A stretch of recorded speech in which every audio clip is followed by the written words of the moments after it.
I have listened to or read Joel Salatin's The Marvelous Pigness of Pigs multiple times. And whether it is a progression from more purposeful types of efforts in gardening and potentially farming that I started, 20 years ago.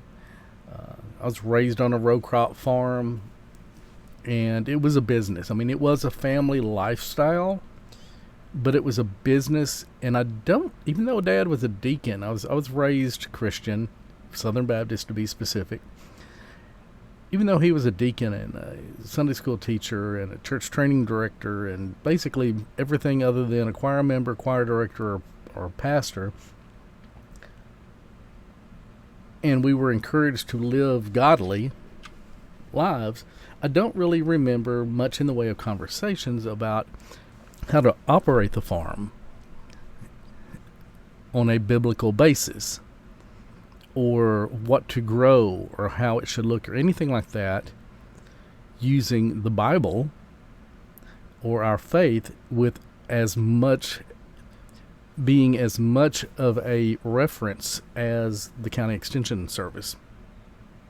So having listened to or read Pigness of Pigs multiple times, and starting to have some conversations with some others that I know, I started wondering, are there other books, articles, Bible studies on this? And ran across a couple of books, fairly recent books, from Noah Sanders.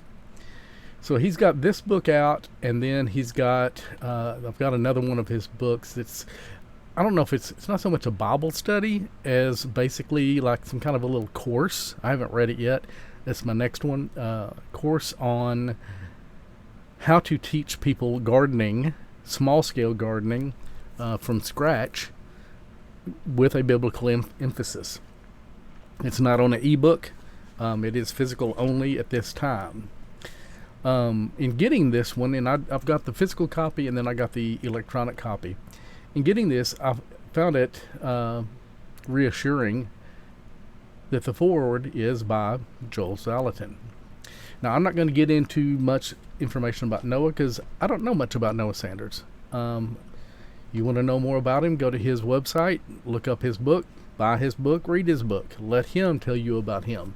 And that's not what this podcast or this video is about.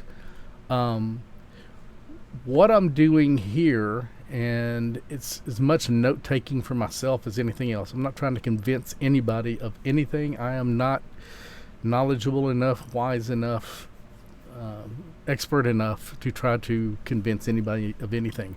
I'm just asking questions. I'm trying to read and study a little bit as I can and ask questions, and then hopefully those who are more knowledgeable can help me learn and how to answer those questions. So anyway, so here's the cover of the book. You can look that up. I got it off of Amazon, may be available elsewhere as well. And so what I did is I read this on my Kindle Fire. Most of the time I prefer physical books, and I almost always have a copy of a physical book. But I've realized that with the Kindle, one thing I can do is as I'm reading it, I can highlight things and I can make notes, which is, those two things are nothing earth-shattering. But you can then pull those notes and highlights up and even export them. So that's what I did. I went through the whole book and I highlighted some things that struck out at me. And if I had a thought, a question, or something in addition to that, then I made a note and then I exported it. And I spent the last hour or so kind of going through that, trying to take out any redundancy, make it a little bit easier to read, and just going to share. And so the way it laid out came across as an HTML file, and then I took it into Google Docs here. Anything that's highlighted, that I highlighted on the Kindle, it's showing as highlighted, and usually it'll have in parentheses what color I use, so I took all that out because you don't need that for readability. It'll give you kind of the section that it was in, and I left the first one, but on the subsequent ones I removed that again for readability, and then the location within the ebook. and I left those in for just about all of them. A couple of notes I've added afterwards, so I don't know exactly. And it's literally the note at the point, of the book where he did it. So I'm just going to kind of go through this. These are the chapters, and this is kind of a little subheading for that chapter. And we're going to read the highlights, and then if it's a note, what I did is, here's where it says note, and I changed color. So highlight is, and I don't have quotation marks, but they are exact quotes. So I highlighted text with a color, and then that's what got put in here. So I'm not editing any of the punctuation, any of the words of this spell. I'm not correcting any spelling, any grammar, anything in the not bold under a highlight is direct from the text of the book. If you see the red and all that, then that's because Grammarly is on and it's trying to do some corrections, but I'm leaving it as is. So I'm just going to kind of read through this, and hopefully it will bring up some questions for yourself, whether you are a gardener, whether you are a farmer. If you are a gardener, are you a gardening for food or purely ornamental? And that right there would be a question. So, I mean, if you're spending an inordinate amount of time, energy, and land purely for ornamentation and not for food, fiber, clothing, shelter, or something of that nature, how does that fit in with your belief system? And this is based on a Christian, basically a Protestant, as far as I can tell, Protestant Christian belief system, faith, tradition. But it could also be any other, you could do the same kind of thing with any other religion, faith system, or even if it's just permaculture. How does, and that's what I like about permaculture. It's not really a religion, it's not a faith, but it is an ethical framework for how we garden and farm and build lives and everything else like that, because it's not just what's profitable or what's popular, but every decision should be based on the ethics. And in this case, the ethics are coming from a Christian base. I'm not trying to create Christians. I'm not trying to proselytize. Anyway, so laying a biblical foundation. As stewards, we don't have the right to do whatever we want with our farms. We have a responsibility to do what the owner of our farms wants in the way that he wants it done. This in and of itself, I think, could be a major shift for some of us to realize that my farm is not my farm. I do not own this. If I want to be or espouse to be an actual Christian, then I am a steward of this land. I am a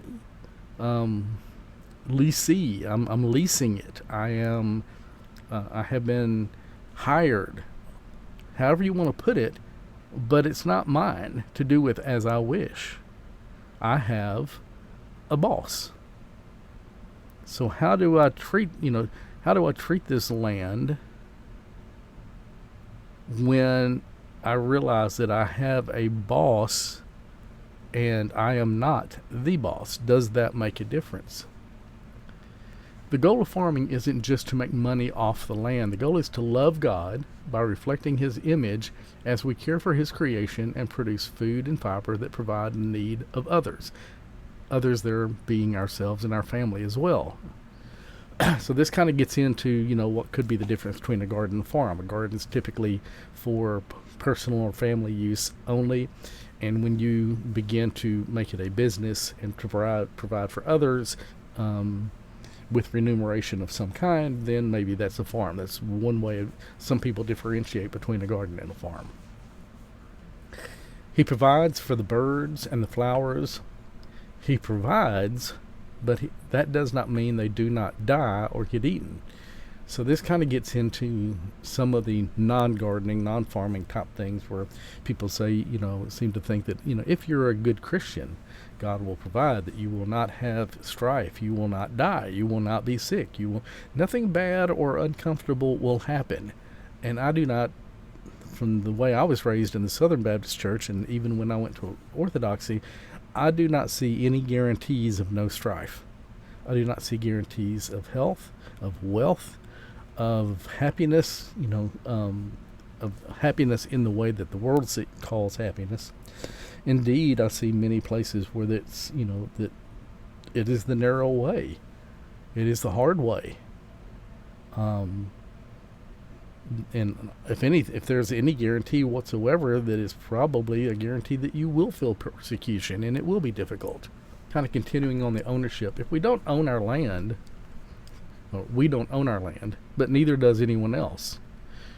God is the ultimate owner of the land, and he delegates stewardship directly to individuals or families.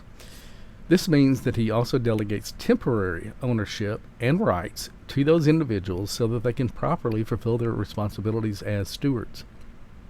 God always gives authority along with responsibility. And this is something that I fight with quite often in my life in a lot of different ways, is I don't like being held responsible for something that I have no authority over. Whether I've worked in IT and international companies, whether it's been in healthcare, whether it's in my own family, it seems like constantly I'm placed in positions where I feel like I'm being held responsible for the outcome, and yet I do not have the full authority to do as I wish or as I feel I need to create or to affect a good outcome. And so, for the most part, other than in my family, I pretty much tell people, if you want me to have responsibility for this, if you're going to hold me responsible, you must give me the authority to affect those changes. Otherwise, you have the authority, not me. They go hand in hand. I haven't found any scriptures indicating that God delegates general ownership of land to civil governments who in turn give individuals the privilege of working it. If I'm the one who is going to have to give an account one day for how I care for my land, then I must have the authority to do with it what God wants. We must realize the importance of strong property rights to good stewardship and not get caught up in godless, idealistic socialism. And again, that part is a highlight. That is from Noah's book. These are not my words. But it is a good question.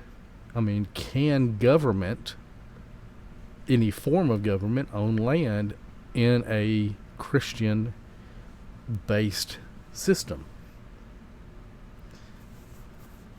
Or does the form of government make the difference in that, let's say if it's a monarchy, it's one thing, but if it is a true democracy, then the government is the people. So how does that work?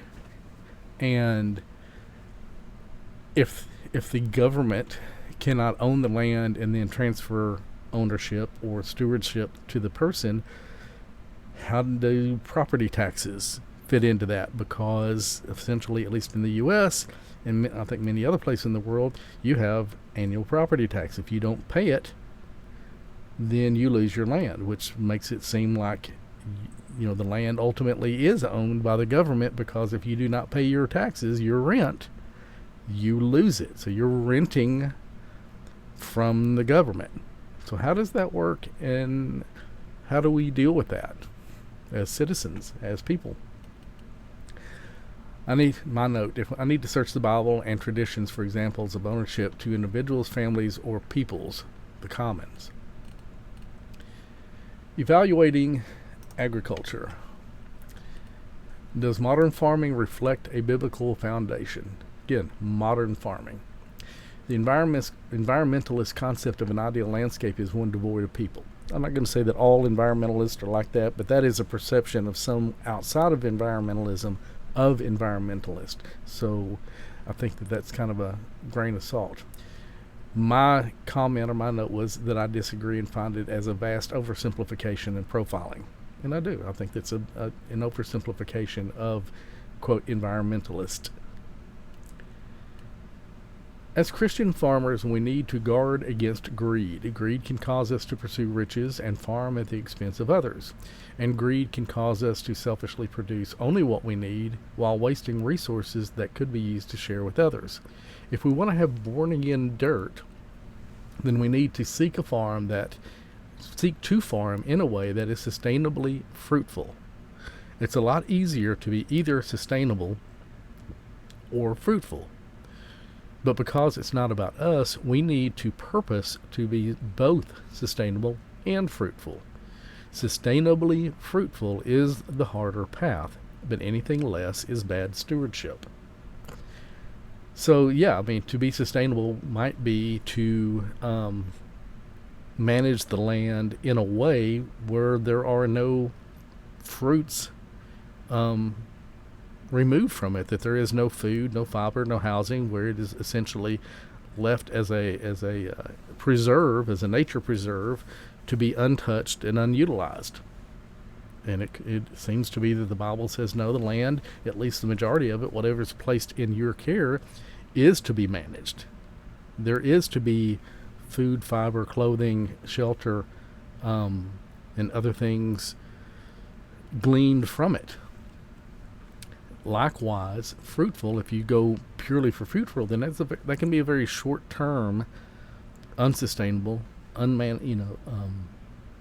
thing to do, where you damage the land. You go in there and you take as much as you can, as fast as you can, with no care as to what happens the next year or the next generation. So trying to find that middle ground that is sustainable but is also fruitful in a way that you do both. And the question is, if you pick the middle ground, do you lose some sustainability and lose some fruitfulness? And that may be based on your time frame. Over the course of 5 years, picking the middle ground may not be as fruitful, or it may not be as sustainable. However, if you pick that middle ground over generations, it may end up being more sustainable and more fruitful. Just like having a polyculture, you may not get the yield of wheat or the yield of corn or the yield of beets that you might in a intensive monoculture. However, over the course of the year, you may get vastly more poundage, bushels, or nutrients, recognizing you have a little bit less of each crop, but more in the aggregate. Born again dirt farm. What does God want our farms to look like, and does that matter? The first highlight was ruling. I saw the word ruling and said equating stewardship with ruling, and I don't believe they're synonymous. So you can be a steward of something without necessarily ruling it. And then the word subdue was in the text, and said again, subdue is a rather haughty and potentially violent concept. So this kind of gets into the philosophy of exercising dominion. What do they mean by dominion? Does that mean being like a good manager? A good manager doesn't micromanage and take all the credit and everything. A good manager assembles a team and then removes obstacles so that the team can succeed. So how would that go with our farming? Do we assemble a good team of plants and animals and infrastructure and remove obstacles so that those plants and animals and infrastructure can perform their function as designed by God and end up with success, and thus, but not us as the farmer, as the manager, taking credit for the success, but allowing that credit to go where it should go, and we get credit only for being the manager and for helping with, create the team and the conditions for success, allowing each team member, each plant, each animal, gravity, biology, to express itself as designed.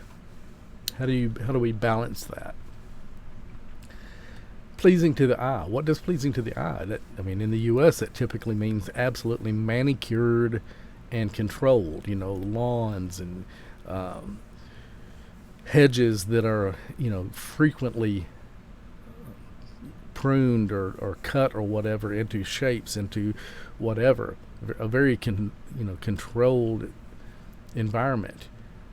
But pleasing to the eye may not be that. It may be the woods. Most of us go out in nature, and quote nature that's been untouched, and it's almost all been touched, and find it beautiful, but it's not manicured. Showcase the masterpiece of God's creation, man.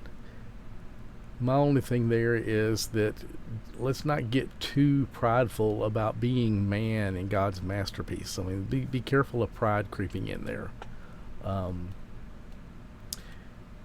home-centered farm is set up where the home or main dwellings is the center of farm operations. As a result, everything is placed at an appropriate distance from the home based on the frequency and maintenance and care required. The more often you need to visit something, the closer you put it to the house. And the less frequently you visit it, the further away you place it. In this way, you're not wasting time running all the way across the farm, whether it's an acre or whether it's 200 acres, twice a day, 730 times a year to feed the chickens. And to me, that just screamed out permaculture zones. That also kind of is like to feed the chickens. Well, what are we feeding them? If we're having to feed them grain, then yeah, we're going to have to, wherever they are, we need to go out there more than once a day possibly, unless we have a system set up where we don't have to do that. It's actually several things that could be in there. I had to make a quick little photo. I used a Bing image creator for this one. I don't know, it just kind of came to my mind.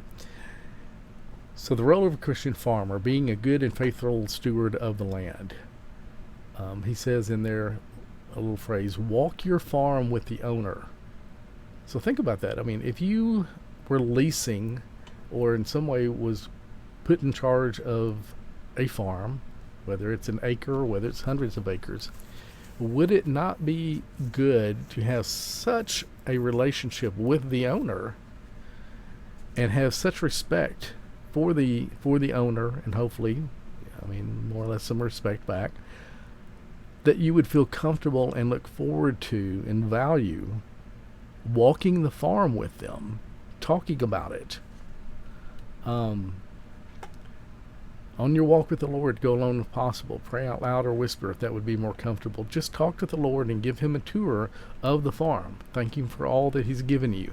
Show him the garden, the chickens, the pasture, the greenhouse, the cows, whatever you have, and give him account of how you have been caring for and working them. Acknowledge that they all belong to him and ask him to show you how you can better manage them. When you come across the chickens that are walking around in mud because you've been putting off moving them because you've been trying to work on writing a book, then repent and ask him to help you do a better job. Tell him about the problem you have with disease on your tomato plants, or erosion in your newly planted pasture, and ask him how to show you a solution. At times, just be silent and observe. Look at his design and creation. Pay attention to the needs that you may have previously overlooked. Take notice of any opportunities that he may reveal to you, like the acorns in the woods that could be fed to the pigs. At the end of the walk, give thanks to God for granting you this land and dedicate it to his glory. So this is kind of I guess we'd kind of go in a mindfulness thing. If you're actually feel like you're having a true conversation, but you're going through and you're having these questions brought front of mind to be able to balance your decisions and thoughts against your ethics, whether it's a faith-based or other ethical system. Principles of God's design. What principles should direct our farming methods? So even in permaculture, we have ethics and then we have principles. In Scripture, we see that life is good and death is bad. I'm not sure that I agree with that comment. It is bad is undesirable. Death is undesirable. But if I look at whether you call it nature, whether you call it creation, death is as important as life. Everything that lives and dies, meaning that ultimately there is as much death as there is life. Without death, there is no life. That is the basis of nutrient cycling. So maybe it was not the original intent. I do not understand in the very, very first verses in Genesis, when man was first created, even before woman, and when woman was created, or brought forth, however you want to say it, before eating the fruit of the forbidden fruit, was the original intent for Adam and Eve to live forever? And if so, were they to procreate? I know there was procreation after, quote, the fall, and that it was going to be painful, and obviously there was procreation. But was the original intent just Adam and Eve, no others, no descendants, and to live forever? Of all the animals that were created, surely they were not to be immortal, because, I mean, if an animal is created that is a carnivore, it has to eat.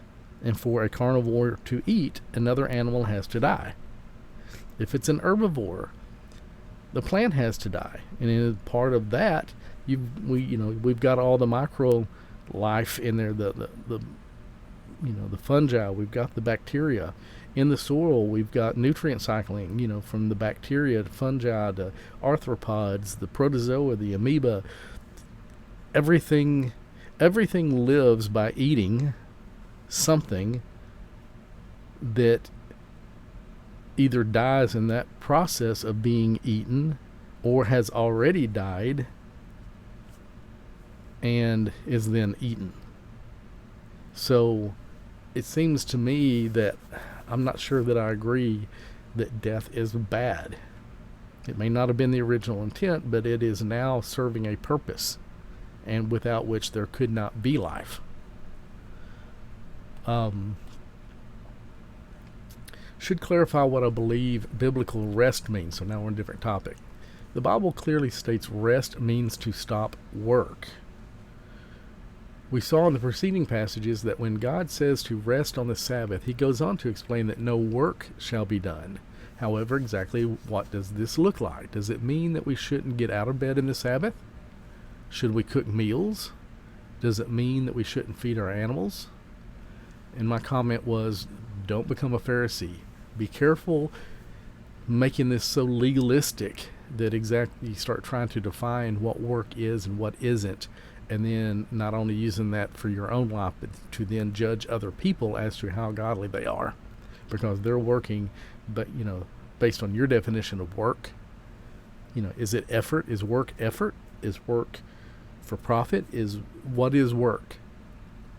Be careful here. Then the Pharisees were indignant because Jesus had healed on the Sabbath. The synagogue ruler said to the people, there are 6 days for work, so come and be healed on those days, not on the Sabbath. The Lord answered him, you hypocrites. Doesn't each of you on the Sabbath untie his ox or donkey from the stall and lead it out to give it water? And he gives, biblical reference. You've got to wonder, does a Pharisee of that time, when they travel from home to the synagogue, how do they get there? On foot, or do they ride an animal? Mowing your land or even growing a green cover crop for the benefit of the soil during a fallow year could all be an application of caring for your soil while letting it rest, not just the human rest and the animal rest, but the soil rest and the plants rest. However, anything that takes from the soil or makes it exert energy, such as plowing and harvesting plants, would be working the land and probably wouldn't be considered rest. What do you think about that? What does that bring to your mind?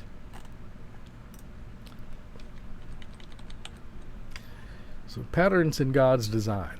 Permaculture is full of conversation about patterns.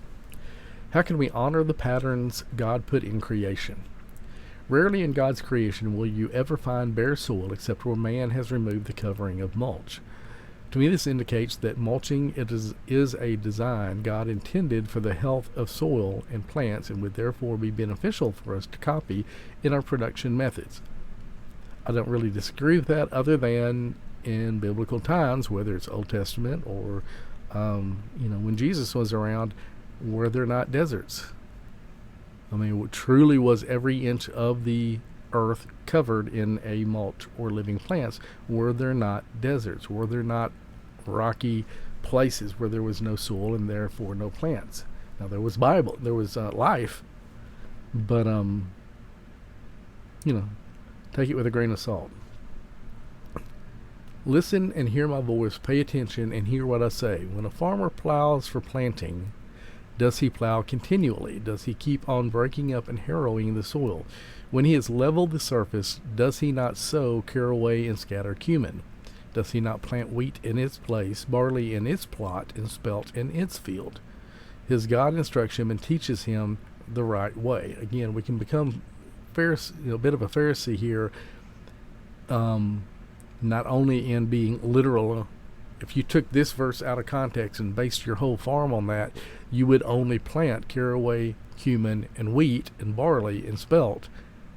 But that would be kind of poor to do in some places because they don't grow there. So be careful with the literalism. And then there's also another point that's going to come down later about, is there advocacy for monoculture or not? So how does that play in? Proper tillage would open up the soil for drainage, break up the soil for good germination. Proper tillage would not frequently mix up the layers of the soil, destroying soil life and incorporating mulch into the soil. Well, as soon as you take mulch and incorporate it, it's not mulch anymore, it's an amendment, but that's a definition thing. So my notes, if the Bible is written for all times, and God being all-knowing, if there are good and bad tillage techniques, would these not have been mentioned or specified? I don't know, you may know, but is there anything in the Bible that specifically gives depths, frequency, on contour, off contour, season? How is there any detail about methods and implements of tillage? Farmers and those who move about with their flocks. So here, it looks like, if you want to be literal about it, farmers who move about with their flocks. Does that mean farmers should move with the flocks, meaning the flocks should be movable? Or some do, some don't? Versus, the flocks being housed and immobile. So chickens out on pasture, pigs out on pasture in the forest versus in pig houses or chicken houses. They should be out, where they should be. If the way God designed things to work is good, then violating this design and doing something like feeding cows chicken manure is obviously not good. So, their diet. In order to honor the natural diet of each animal, we need to determine what their diet is. Then we can find ways to provide a natural diet for our animals. We don't just want something that works. We want to feed our animals in a way that glorifies God's design. Cows are herbivores for grass. They really weren't designed to eat grain. We bred them to be able to do that. Likewise, they should not be eating meat, especially meat of the cow, and hence where we got mad cow disease. And, kind of bit us in the butt. This should also include humans. What is the natural diet of humans, and should we not be eating that rather than overly processed, chemically laden, industrial gick, to use somebody else's term? Now here's a big one that I do not know how to answer. I don't know how to answer any of these, but this one is really could be controversial. Distinction of kinds. In the Old Testament, Leviticus and Deuteronomy, we read that God told the Israelites not to plant mingled seed. There is controversy among many over exactly what this means. Some would argue this implies monoculture. Others would say it means not to hybridize. I don't claim to have the answer, but I believe the general principle that we should apply is that of honoring the distinction of the different kinds that God created, not just trying to have separate fields for everything we plant. Also, the fact that planting two things in a vineyard defiled seems to indicate to me that the specific application of this commandment was ceremonial in nature. In Chapter 8, he'll discuss some particular application today for that principle. So again, how does this fit with cover cropping? How does this fix with interplanting? And the mingled seed, is it only for plants or is it for animals as well? And if it's for animals, is it also for humans? And how do we define mingled? So does that mean don't put cattle and goats in the same paddock? Or do we get so granular as to say don't put two different kinds of cattle, a Dexter and an Angus, in the same paddock? And then if you take that to humans, does that mean belief systems? Don't mingle beliefs, don't mingle races, don't mingle heights, redheads with blondes. I don't know. I don't know how to deal with that. Farmer Brian Oldreive once managed one of the largest tobacco farms in Africa. After becoming a born-again Christian, he continued to grow tobacco until one night he read 1 Corinthians 10:31. So whether you eat or drink or whatever you do, do it all for the glory of God. Easier said than done. He was cut to the heart and vowed to never grow another leaf of tobacco because he was convicted that he was growing poison for thousands of people. As a result of trying to switch to other crops, Mr. Oldreive lost everything he owned, but because of his faithfulness and obedience, God eventually blessed him with farming wisdom that has helped thousands of poor farmers in Africa through his foundations for farming ministry. And then my note, does tobacco not create a seed, which God said was good to eat? Not to mention he created tobacco itself, quote, and it was good.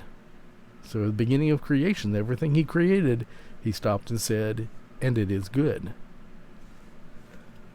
So maybe it's not good for the use that it had been being used for, but it might be good for another use. Otherwise, why would it be here? And if every plant that creates a seed is food, then how do we deal with that?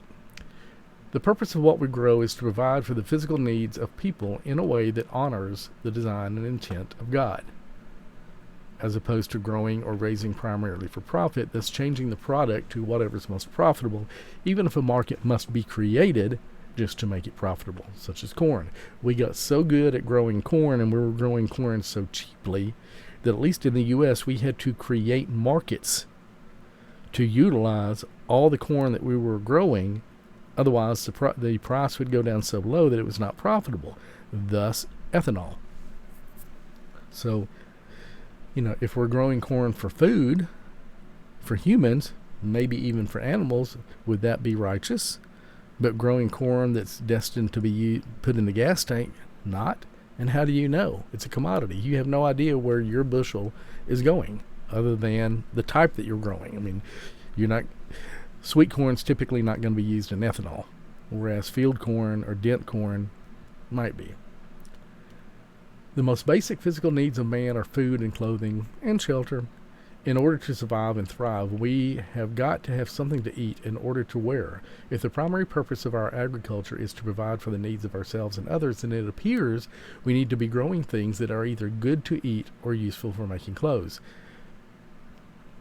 If we take that literally, then what of ornamental gardening, ornamental farming, flower farming? Should we be making a living flower farming if those are for decoration only? I don't know. And with all of that, there's water. We cannot farm, we cannot garden without water. We not only need it to grow those crops and to produce those animals, but we need it for ourselves, and we need it to be clean, not polluted. So don't overuse it, don't pollute it.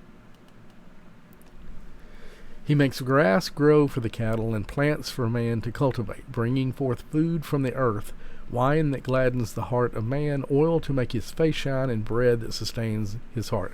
We could go into each one of these products and question it, but I just stuck on bread.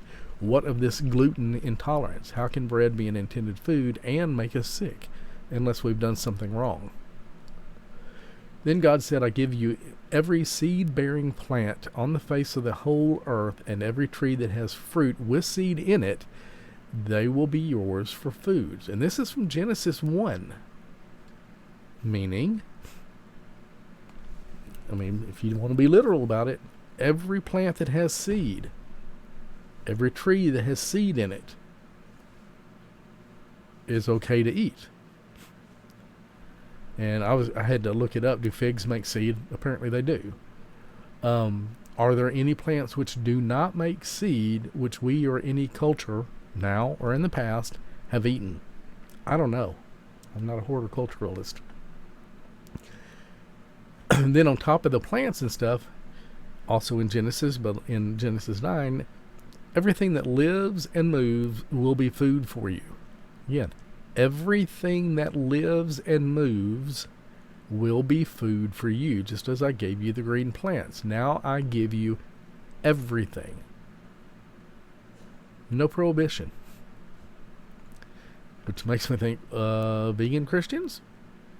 Doesn't say you have to eat them, but they're permissible.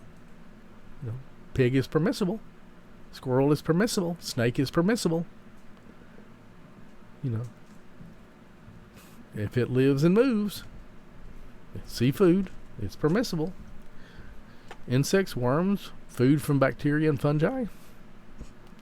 Then a voice told him, Get up, Peter, kill and eat. Surely not, Lord, Peter replied. I've never eaten anything impure or unclean. The voice spake to him a second time, Do not call anything impure that God has made clean.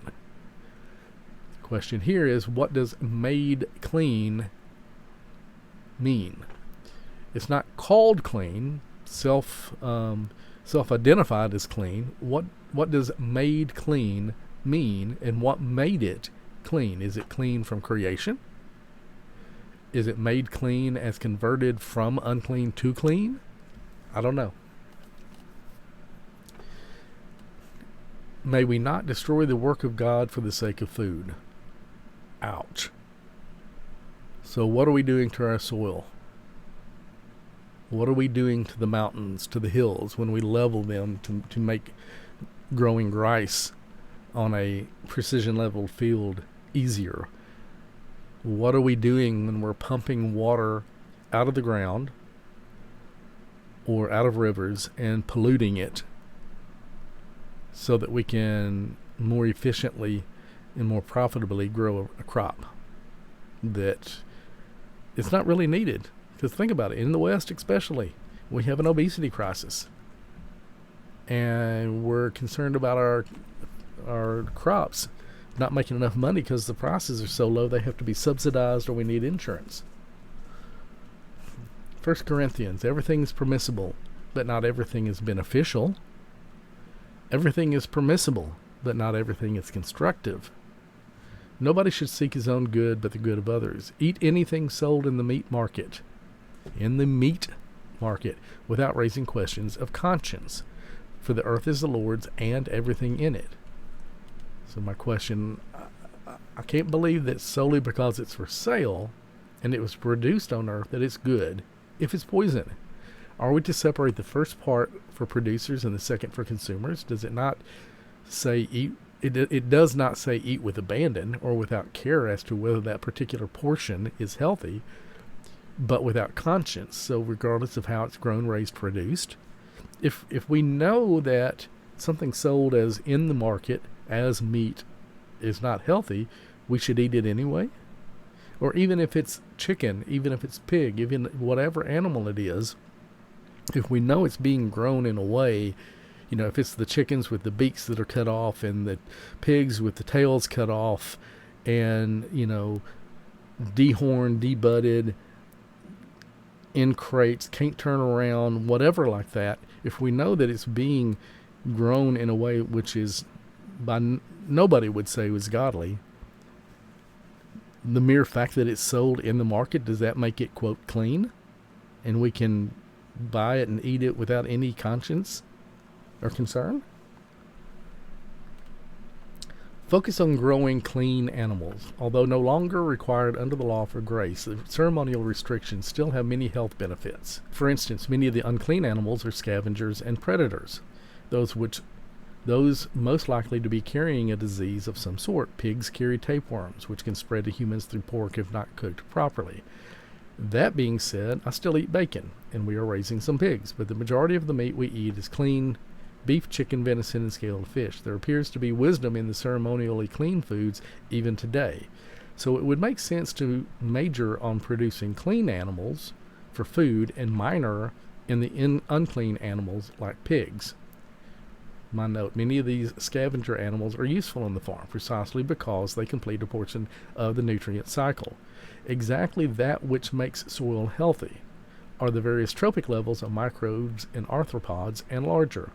The scavengers are typically omnivores, are they not? As are we. Are all carnivores and omnivores not also predators? Even chickens and pigs are predators, though they also eat the dead, and so would be a scavenger, and plant matter. Rabbit and deer can harbor disease as parasites as well, and they would be considered, I don't know the law in Leviticus well enough, but would those not be, quote, clean animals? Some also believe not mixing kinds means that even hybrids don't honor God's created order because they don't produce offspring. That is true to its kind. Okay, what does it mean, true to its kind? Is that like if I have a Amish paste tomato and I save the seed and I plant 10 seeds, I get 10 Amish paste tomatoes? It is a stabilized variety, and I get what I planted. They are almost identical. They are as identical as you can get without being a clone. And yet, most life is not like that. And I don't know if there's anything alive, plant or animal or bacteria or whatever, that is now exactly, clonally exact to what at creation. Every human is different, so every human is a hybrid of father and mother. Sometimes the first crossing, what we call an F1 hybrid, is the goal, and that's what gives hybrid vigor, and that's why you can't necessarily save the seed, replant it, and get the same thing. Other times we're doing hybridization and doing breeding programs, natural breeding programs, and let's say that we have a yellow tomato and we have an Amish paste, but we want something that is the size and texture of an Amish paste but is yellow. So we cross those two, and out of 1,000 or 10,000 examples that come up, 10 of them are closer to what we're trying to get. We discard all the rest, we save those 10, save seed, and plant them. Now we get 1 out of 1,000. We do that again, then we get 1 out of 100, and eventually we get basically 99.9 out of 100 seeds planted give us back what we want. That has occurred through hybridization. That's selective breeding. Every human is a result of hybridization, not necessarily selective breeding. So what does this mean? But it is through natural crossing, natural pollination, natural sexual breeding, not genetically modified, where you're taking things that would never mix. Although on a bacterial level, DNA exchange is normal and rampant in viruses, which aren't necessarily alive. DNA exchange is the norm. Just because you use GMOs doesn't mean you're sinning, and just because you don't use them doesn't mean your heart is honoring the Lord. So I might be willing to call using guns a sin myself, while also admitting not using them doesn't mean one's holy. The latter is an outright prohibition on activity. The second is less about action and more about motivation. On the other hand, if you know that even the creation of GMO is a sin, How could using them, other than in the event of an all or nothing use or die situation, not be sinful?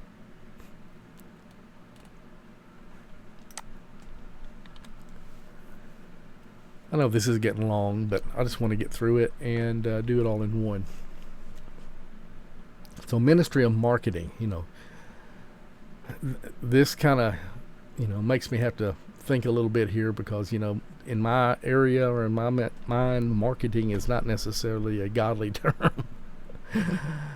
What does God want us to do with everything that we grow? So if we're growing this, what do we do with it? In the end of every 3 years, bring all the tithes of that year's produce and store it in your town, so that the Levites, who have no allotment or inheritance of their own, and the aliens, and the fatherless, and the widows who live in your towns may come and eat and be satisfied, and so that the Lord your God may bless you in all the work of your hands.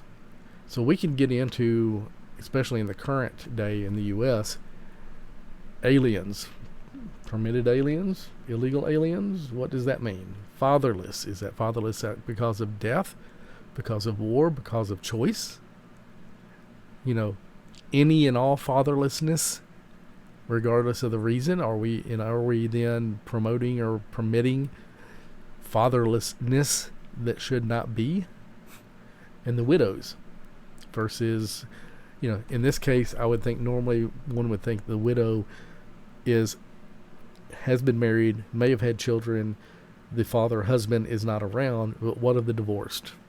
Does widows include the divorce, whether it's their choice or not their choice?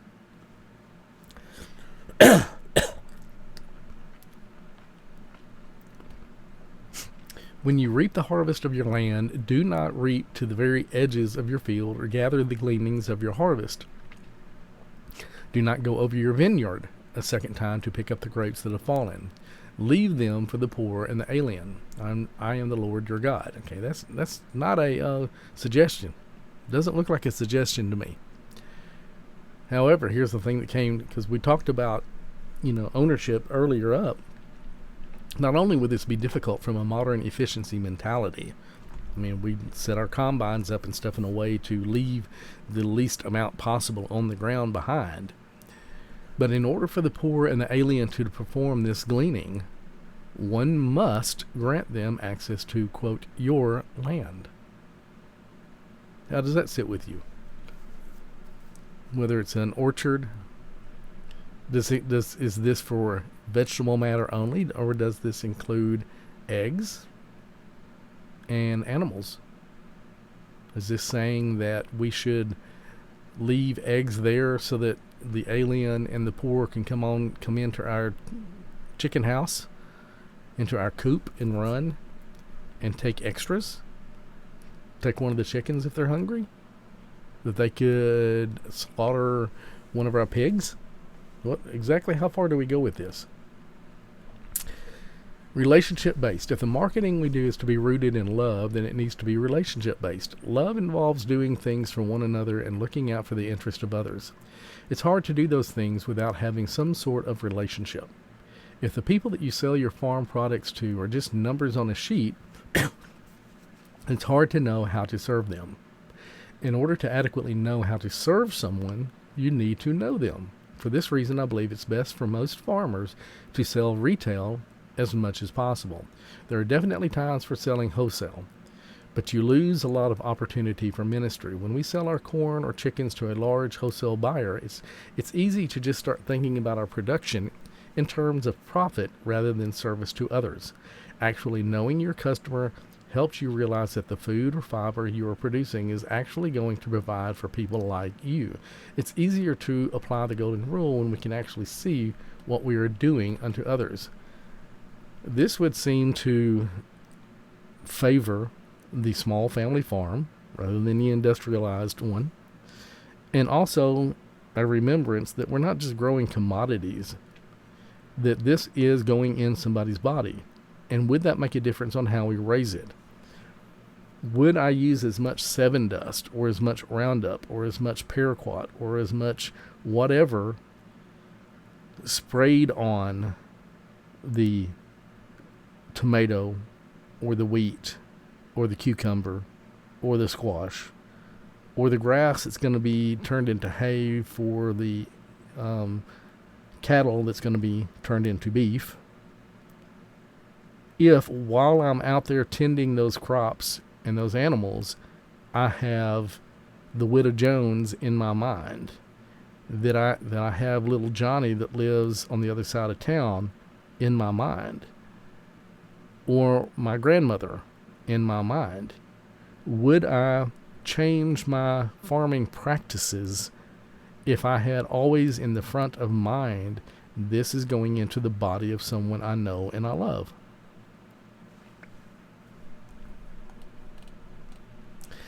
Secondly, at the end of the book of Ezekiel, when God gives dimensions for the division of the land around Jerusalem, he set aside a large portion of land for the production of food for the city. The pasture land for the city was to be 250 cubits on the north, 250 cubits on the south, 250 cubits to the east, 250 cubits to the west. What remained of the area bordering on the sacred portion and running the length of it would be 10,000 cubits to the east side, 10,000 cubits to the west side. Its produce will supply food for the workers of the city. The workers from the city who farm it will come from all the tribes of Israel. My note is the assumption is the actual measurements are not as important as the concept and or the ratio to population. But this also seems to say the food should be grown, produced locally. Is this an admonition to local farming? Don't know. You tell me. Sabbath. In addition to serving the needs of our neighbors, our marketing should honor God's principle of resting on every seventh day. Sometimes a shelf will ask me if I want to drop off some eggs off on Sunday afternoon. Since that is my day of rest, I just decline. God has given us the gift of rest, and I don't want to spoil it by marketing on the Sabbath. It's hard, however, when people ask me about buying things when I'm at church. My preference is just to leave something like that until later if possible. If a neighbor really needs something, I'm not opposed to giving them something, but that is an act of caring, not of working. And in those days, I saw men in Judah treading wine presses on the Sabbath and bringing in grain and loading it on donkeys, together with wine, grapes, figs, and all other kinds of loads. And they were bringing all this to Jerusalem on the Sabbath. Therefore, I warned them against selling food on that day. Had to take a break for a little bit there, so I think we're right about here. There are very many variations of this model. One variation I hope to see develop someday is church-supported agriculture, where members of the body of Christ join together to support born-again farmers. Of course, the question on that is, how would you do that on Sunday, if that is your Sabbath day? Is that when you would deliver by bringing stuff to church to make it convenient? Would you accept money at that time? Would you accept orders? How would that work? Or would it be one of these things where none of that could happen unless it's a gift to somebody who's in need, and all other portions of this would have to be done on non-Sabbath day? I don't know. For good stewardship, our prices must make a profit. If our prices don't allow us to produce more than we consume, then we're being poor stewards. A good steward doesn't waste or just retain his master's property. He adds to it. In the parable of the talents, in Matthew 25, the master entrusts his servants with certain sums of money. Upon his return, the servants who had used their money to earn more receive a well done, but the servant who had merely kept his money was punished for being wasteful. Therefore, the products of our farm should make a profit, adding to the value of the resources God has given us. Profitable pricing benefits our customers because it allows us to stay in business and continue to serve them with our products. Okay, what that's, I highlighted that because it basically is a question. I don't know how to think about that. I don't know what the answer to that is. Is the word profit such a foul word, in our mouths in this kind of a context? Do we need to use a different word, or is profit okay? I mean, obviously we don't need to be Ferengi to use a Star Trek Deep Space Nine reference, but what is fair? What is appropriate? Profit is a reflection of the increase God adds to our work. Where does profit come from? If we start with a limited amount of time and resources and profit adds to them, then that extra has to come from somewhere. There are two options. Profit comes at the expense of others. Profit is the result of the increase supplied by God. The first option is one of the reasons that we feel guilty about charging someone more than it cost us. We feel that we are somehow unfairly profiting from them. This may be the case in some businesses, but shouldn't be in agriculture. When we plant a crop, we invest seeds, equipment, time, labor, and perhaps some other resources like soil amendments and water. From one little seed grows a plant that can produce hundreds more seeds. The miracle of that increase is the result of the blessing and abundance of God. Isaac planted crops in the land, and the same year reaped 100-fold because the Lord blessed him. Genesis 26:12. So how do we be careful not to get into what's commonly called the prosperity gospel? That if you are faithful, you will profit, you will, gain the abundance. Kind of goes back to an earlier thing about, there's nothing in the Bible that I read that says you're going to be rich. In fact, it's easier for a camel to go through the eye of the needle than a rich man to enter heaven. So how do we balance this? Obviously with humility. Accountability. When you know who's eating the food that you grow, you're much less likely to take shortcuts that impact quality, not only because you care about your neighbors, but also because they will stop buying from you if you have bad products. When customers know where their food is coming from, they are held accountable in their purchasing decisions by a better understanding of who they're supporting. When produce is shareable with those who are needy, the recipients of the charity can be held accountable to work and improve their lives if this is within their power. And so this is about where I stopped. Obviously, there's a whole lot more in this particular book, in Joel's books, and in the Bible. So, if nothing else, I'm trying to learn from this, and if by putting this out there, I'm able to stimulate conversation, either with me or between other people, so be it. But is this a conversation we should be having? Should we be paying attention to what we eat, how it's raised, how it's produced, what we purchase, who we purchase from, how it's raised, how it's produced? Should what we purport to be our faith influence literally all parts of our life, including the creation and ingestion of food? Let me know.